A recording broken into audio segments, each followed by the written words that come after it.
वक्त पे आपके सामने हाजिर होने का समय नहीं आया, तो इसलिए फिर एक बार मैं आपसे माफी मांग के अपने शब्दों को आगे बढ़ाऊंगा। आजादी के 75 साल के इतिहास में भारतीय राष्ट्रीय कांग्रेस ने लगातार इस देश की डेमोक्रेसी को मजबूत किया और संविधान की रक्षा की। आज जब डेमोक्रेसी खतरे में है, संविधान पर हमला बोला जा रहा है और हर इंस्टीट्यूशन को तोड़ा जा रहा है, तो कांग्रेस पार्टी ने राष्ट्रीय स्तर पर ऑर्गेनाइजेशनल इलेक्शंस करवाकर देश की डेमोक्रेसी को मजबूत करने का एग्जाम्पल पेश किया है।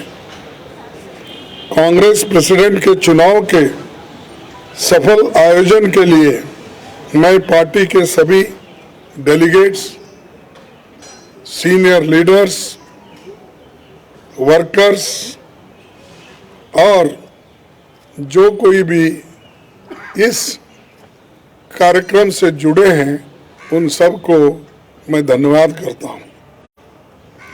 आप सबने डेमोक्रेटिक प्रोसेस में हिस्सा लेकर कांग्रेस को मजबूत किया है। मेरे साथी श्री शशि थरूर को भी शुभकामना देता हूं, क्योंकि ये चुनाव में हम एक प्रतिनिधि के रूप में हम और वो खड़े थे, लेकिन चुनाव बहुत अच्छा चला और वो भी मुझे आकर मिले। एक दूसरे से हम मिलकर अपना जो आगे पार्टी को बढ़ाने का भी जो कुछ कोऑपरेशन मैंने भी पूछा और उन्होंने भी हंसते हुए, ये तो एक डेमोक्रेटिक प्रोसेस है, हमको मिल के काम करना है, ये कहा। तो इसलिए मुझे बड़ी खुशी होती है, उनको भी मैं धन्यवाद देता हूँ। सभी कांग्रेस कार्यकर्ताओं की ओर से मैं श्रीमती सोनिया गांधी का आभार व्यक्त करता हूं।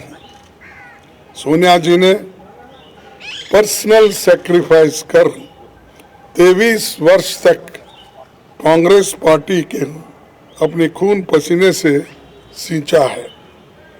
सोनिया जी की लीडरशिप में न केवल हमने 2 बार केंद्र में सरकार बनाई, बल्कि अनेकों राज्यों में कांग्रेस को रिवाइव किया और राज्यों में भी सरकार उन्होंने बनाई।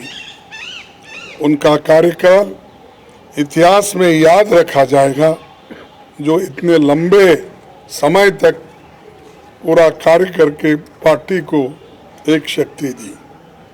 आज देश में सबसे बड़ी समस्या कमरतोड़ महंगाई यानी इन्फ्लेशन, भयंकर बेरोजगारी अनएम्प्लॉयमेंट, अमीर गरीब के बीच की खाई बढ़ते जा रही है और सरकार के द्वारा देश में फैलाई जाने वाली नफरत।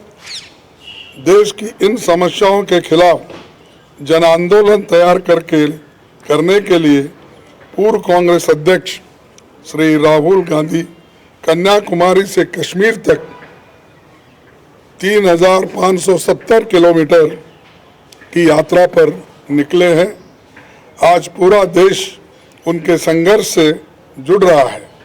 मैं कांग्रेस जनों और देश के लोगों से अपील करता हूं कि देश के हित में भारत जोड़ो यात्रा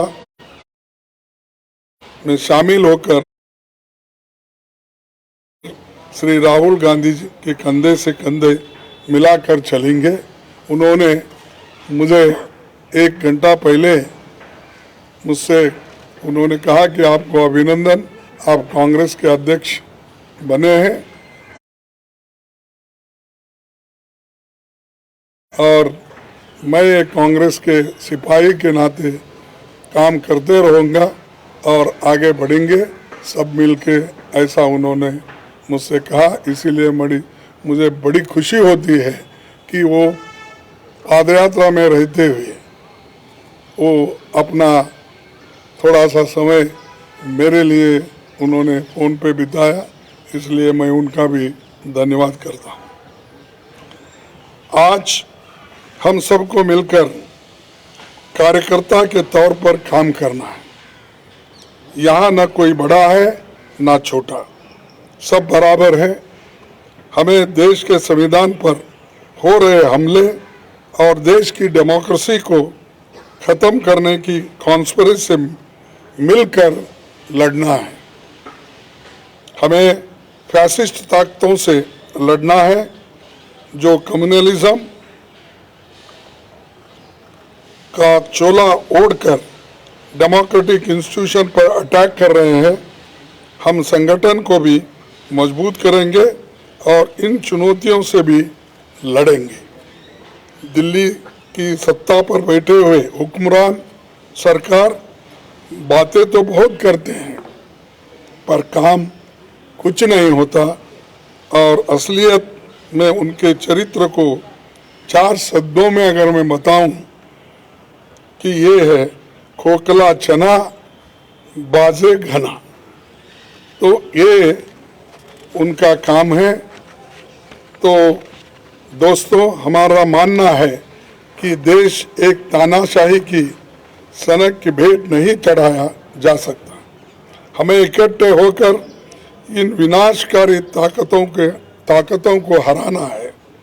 पार्टी के सभी दोस्तों को संसद से सड़क तक लड़ना होगा। बूथ स्तर पर संगठन के हर साथी को जोर से संघर्ष करना होगा। मुझे विश्वास है कि जैसे आपने मुझ पर भरोसा जताया है और गरीब परिवार में जन्मे एक सामान्य व्यक्ति को, एक सामान्य कार्यकर्ता को कांग्रेस का अध्यक्ष बनाया है, मैं आपके भरोसे पर खरा उतरने की पूरी कोशिश करूंगा। जय हिंद, जय Congress. Thank you. Sir, there will be another opportunity. Khadge Saab has. I am very fortunate that I am in charge of the same state that Khadge Saab comes from.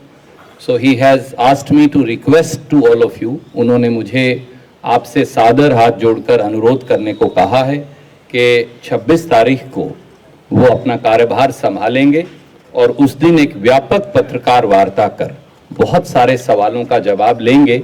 आज हम सब ने उन्हें अनुरोध किया